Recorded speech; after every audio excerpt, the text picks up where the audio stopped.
ఏదైనా పాలు కూడా దేశీ ఆవు పాలు, అంటే పాలు తాగవలసిన అవసరం లేదు, టీ కాఫీలు తాగవలసిన అవసరం లేదు, పెరుగు తినే అర్హత మనకు లేదు. మజ్జిగ మాత్రమే. మజ్జిగ తింటే మీ బాడీ కరెక్ట్గా ఉంటుంది. ప్రోబయోటిక్స్ వస్తుందండి మజ్జిగలో, బ్యాక్టీరియా కదా.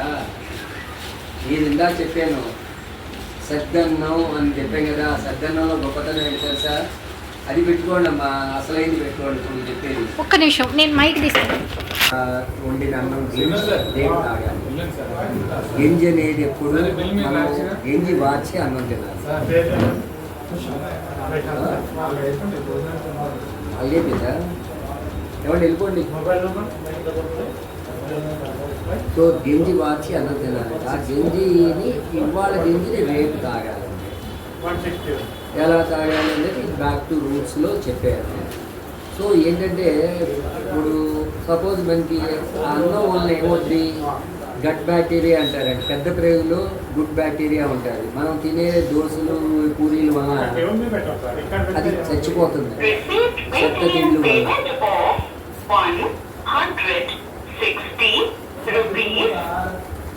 ఇది మనం చెద్దన్నం తినడం వల్ల ఏమవుతుందంటే 80% మనకి అరిగిపోయి 20% ఏమో పెద్ద ప్రేగుకి వెళ్ళి దానికి ఆహారంగా పనిచేస్తుంది. అది అందుకనే ఆ గుడ్ బ్యాక్టీరియా తిరుగుతూ ఉంటాయి. అది సద్దన్నం కాదు గొప్పతనం. సద్దన్నం తిన్న వాడికి డయాబెటిక్ రాదని ఇందాక ఆయన చెప్పారు. 89 ఏళ్ళు ఆయన ఇప్పుడు అదే తింటాడు మిలిటరీ అయినా.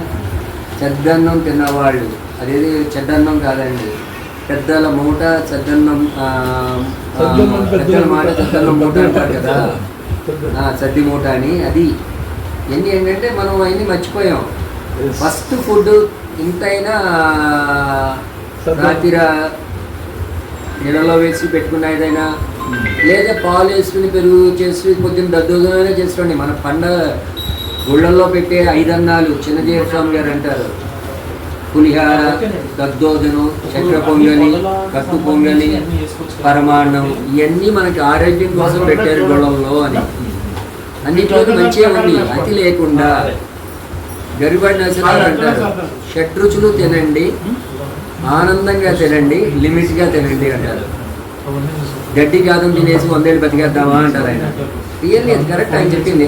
ఆ ప్లేస్లో నేను చెప్తున్నది ఏంటంటే మన పూర్వీకులు పండించిన బియ్యాలు కూడా పండిస్తున్నాం. మన 2 రాష్ట్రాల్లో 20,000 మంది రైతులు మారారండి, ఇంకా మారుతున్నారు. ఆ బియ్యాలు ఉండడం వల్ల ఇక్కడ మాకు సేవ ఆఫీసులు, ఇక్కడ భోజనశాల పెట్టగలిగారు విజయరామ్ గారు. అవన్నీ వాళ్ళు చేయడం వల్లే కదా, ఉత్తనే రాలేదు కదండి. మేము చేస్తున్నాం, వాళ్ళు చేయిస్తున్నాం. ఇవన్నీ ఏంటంటే మన పూర్వీకులు పండించిన బియ్యాలు. మన దగ్గర తెలుగు వాళ్ళం కదండి, తెలివైన వాళ్ళం, అతి తెలివైన వాళ్ళం, అన్నీ చంపేసామండి. 5,000 రకాలు ఉండి 5 రకాలు మీలయ్యండి. చెందులూరు సన్నాలని ఈస్ట్ గోదావరి వెరైటీ, చెన్నంగని అనంతపురం వెరైటీ, బైరోడ్లని చిత్తూరు వెరైటీ, గోదావరి తెలంగాణ ఆంధ్ర ఉన్నాయి. ఆ తర్వాత బుడముడ్లని గోటోడ్లని కొద్దిగా ఇక్కడ అక్కడ ఉన్నాయి. అరకు వ్యాలీ, ఇక్కడ ఆదిలాబాద్ ఏరియా. అలాంటి వాటిని 13 ఇయర్స్ బ్యాక్ విజయరామ్ గారు వాళ్ళు ఒరిస్సా నుంచి తీసుకొచ్చారు. మనం బ్యాక్వర్డ్ స్టేట్ అంటాం కానీ ఒరిస్సాని, అదే ఫార్వర్డ్ స్టేట్ అండి. బ్యాక్వర్డ్ స్టేట్ మనమండి, ఎందుకంటే పెద్ద పెద్ద హాస్పిటల్ ఉన్నాయి, గొప్ప వాళ్ళు అనుకున్నాం. కానీ ఇంతమంది రోగిస్ట్ వాళ్ళు ఉన్నామని మనం ఇంత మర్చిపోతాం. రోగిస్ట్ వాళ్ళు లేని ప్లేస్ కావడం అక్కడ హాస్పిటల్స్ తక్కువ ఉన్నాయండి. ఎక్కడైనా ఒరిస్సా కాదండి చాలా హాస్పిటల్స్.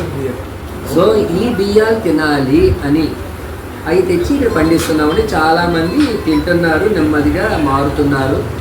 డయాబెటిక్ అయితే చాలా బాగా తగ్గుతుందండి, మామూలుగా తగ్గట్లేదండి. డయాబెటిక్ అనేది యాక్చువల్లీ కొన్ని రేర్ కేసులు వదిలేసేయండి, అది డిసీజ్ కాదండి, ఫుడ్ డిజార్డర్. మనం చేసే ఫుడ్ డిజార్డర్ మనల్ని. నాకు ఇక్కడ ఒక ఆవిడ వచ్చింది మొన్న, 4 నెలల క్రితం చెప్పానంట, నేను 5 నెలల క్రితం చెప్పానంట ఆవిడకి, గుర్తుండదు మనం ఎవరు చెప్పామో. ఆవిడకి రిపోర్ట్ ఇంత ఫైల్ తీసుకొచ్చింది. నాకు తగ్గిపోయిందండి, ఆనందంగా పంచుకోవడానికి వచ్చానండి అన్నది. ఏంటి మీకు అసలు మా బియ్యాలు తిన్నప్పుడు, ఈ దేవుడిచ్చిన ఈ బియ్యాలు తిననప్పుడు మీకు ఎంత ఉంది రిపోర్ట్ చూపించింది అంటే 7.2 3 ఉందట. దానికి డాక్టర్ గారేమో 500 mg రాశారు. సో అది ఆ తర్వాత అది 6 పాయింట్కి వస్తే 250 mg చేశారండి, అది కూడా చూపించింది రిపోర్ట్ ఆవిడ. ఆ తర్వాత 5.1 వస్తే నీకు ఏమీ లేదమ్మా, ఇంకా నువ్వు మందులు వాడక్కర్లేదు అని చెప్పారు. 4 నెలలు పట్టిందంట ఆయనకి. 5 నెలల క్రితం నువ్వు వచ్చినప్పుడు 1 నెల సరిగ్గా వాడలేదండి, 4 మంత్స్ బాగా వాడానండి, ఇది తగ్గిపోయిందండి, నీకు ఏదీ లేదు, ఇంక వాడక్కర్లేదమ్మా, ఇలా తగ్గించేసుకుంటే మేము ఎలా బతకాలమ్మా అన్నారంట ఆయన సరదాగా. సో ఆ తర్వాత ఆవిడకి ఆనందం ఏంటంటే పట్టలేక, వాళ్ళ మదర్ కూడా ఈ డయాబెటిక్తోనే చాలా బాధపడ్డారంట. ఆవిడ గద్దె అన్నపూర్ణ గారు ఈశ్వరరావు కుక్కడపల్లిలో ఉంటారు ఆవిడ. సో అలా తగ్గిందండి. మరి ఆవిడ ఆనందం ఏంటంటే ఇంకా నాకు ఏముందండి, సరదాగా మీరు అన్నమైనా తినొచ్చన్నారు, దోశలైనా తినొచ్చన్నారు కదా, అప్పుడప్పుడు దోశలు చేసుకుంటున్నాను, అప్పుడు అన్నం తింటున్నాను, అన్నం తినేప్పుడు గెంజి వార్చుకుంటాను, ఇవాళ గెంజి రేపు తాగుతున్నారు, అదే చేస్తున్నాను. మధ్యాహ్నం సాయంత్రం వైట్ రైస్లో మీ ఏది దొరికితే తినమన్నాను. బౌరుపి దొరికితే బౌరుపి, నారాయణ కానీ రత్నచోడి, లేదా సన్న బియ్యాలైన మైసూరు మల్లిగ, కుజీ బటాలియ, దూదేశ్వర్, ఏదైనా తిన్నా పర్లేదు. సన్న బియ్యం తిప్పి ఏంటంటే 3 పూట్ల తినాలి అని అనిపిస్తుందండి. ఇదే కొంచెం లావు బియ్యాలైన బౌరూపి, ఇంకా చాలా వెరైటీలు అండి, మేమన్నీ ఇంకా కమర్షియల్గా పండించలేకపోతున్నాం. ప్రజెంట్ అందరి దగ్గర బౌరూపి కొంచెం ఎక్కువగా ఉంది, కొంచెం లావుగా ఉంటుంది. శ్రీకృష్ణదేవరాయలు అంతటి వాడు తిన్న బియ్యం అని తన ఆముక్తమాల్లో రాసుకున్నాడు. గుణాలు కలిది బహురూపి బంగారు తీగ అని. మా ఫాదరాలు బంగారు తీగ భీమవరంలో పండించేవారు చిన్నప్పుడు. ఇప్పుడు అది ఇంకా దొరకలేదు మాకు, ట్రై చేస్తున్నారు. ఒక 3 ఏళ్ల క్రితం నెల్లూరు మొలకొల్పులు దొరికిందండి. 1948, 51, 55, 65 దొరికింది. విజయరామ్ గారి పొలంలోనే డెవలప్ చేశారు. 3 ఏళ్ల క్రితం 50 గ్రాములు దొరికినాయి. దాన్ని ఇప్పుడు ఒక 20 మంది రైతుల వరకు, 20-25 మంది రైతుల వరకు దగ్గర ఉన్నాయి. అది హైబ్రిడ్ కానీ నెల్లూరు మొలకొల్పూరు. అలాగే అక్కుళ్ళు కూడా మనకి ఆంధ్రాలో ఉండే అక్కుళ్ళు భీమవరం, అవి వెస్ట్, ఈస్ట్, కృష్ణా, గుంటూరు, వరంగల్, కరీంనగర్, నిజామాబాద్లో పండించేవారండి. చాలా బాగుండేవి అండి. అంత నేను చిన్నప్పుడు తిన్నదే, నాకు 75-80 టైంలో. ఆ తర్వాత తెలియదు నాకు. అది కూడా ట్రై చేస్తున్నాం. న్యూఢిల్లీలో ఎక్కడ ఉంది కానీ ఇంకా మాకు సరైన ఛానల్ దొరకలేదు. అది కూడా వస్తే అదో దేశీ బియ్యం, మన పాతకాలం బియ్యం దొరుకుతాయి. ఒరిస్సాలో 3000 రకాలు ఉన్నాయండి. తమిళనాడులో మాకు తెలిసినంత వరకు ఒక 100 రకాలు తెలుసు, ఇంకా ఎక్కువే ఉండొచ్చు, అది తెలియదు మాకు. తెలియని చాలా ఉన్నాయి అలాగే. మా పిల్లే సాంబా వాళ్ళదే, కోలాకర్ వాళ్ళదే, కాటియానం వాళ్ళదే, సీరగ సాంబా, ఇంకా చాలా ఉంటాయి అలాగే. మన కర్ణాటకలో కూడా చాలా ఉన్నాయండి. రాజముడి, మైసూరు మల్లిగ, ఇంకా అలాంటివి ఉన్నాయి కొన్ని.